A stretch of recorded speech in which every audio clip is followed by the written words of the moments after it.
Do you No. find when these people reach out to you, even at these early stage exploring the offices, do they already have policies in mind? Are these things that maybe come into play as they talk through their options with you? Because going back to your thing around the we need an office for 40 people, sometimes people want an office for 100 people, but as you say, they only need it for like realistically half of that, depending on the Yeah.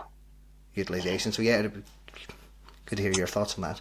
Yeah, I think it a lot of it kind of comes up organically. It's not just, the it depends as well, what sector they're from. So if you're an early stage startup, a lot of the founders that I would speak to, because they came from that sort of background, when you're building something, they very much are, we are building a team from the ground up. You're part of a founding team. So there's a lot more buy-in that you're part of that. There's nearly a partnership, sort of a unspoken strategy, but you have a very pivotal role to play because you're playing a lot of roles. So Of I course. suppose for them, they come in that we, be in 4 days a week. But we also offer our team flexibility. Or on the other side, they could say, right, well, all the Irish team are in 4 days a week, but we also have to hire somebody, a tech guy in another jurisdiction, but he comes over once a month and we need a space for him, or he could be another founder in another country.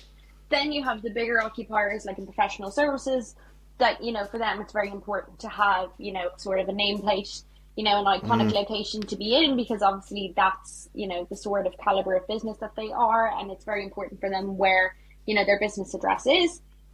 But they might only be using it, kind of 3 days a week at present. But then there's other partners that say, listen, I'm happy to be in the office. I want to get back to normal. And it suits them and their working style. So it really can vary. But I suppose, it's always with them, you have to really dig deep to understand, A, what they do, what their team structure is, where they are now and where they want to be. So I think the hybrid policy is very agile. Everybody's, adapting it now, and what you set as your policy now could be very different in 12 months, could even be different in 6 months. And you have to, Yeah.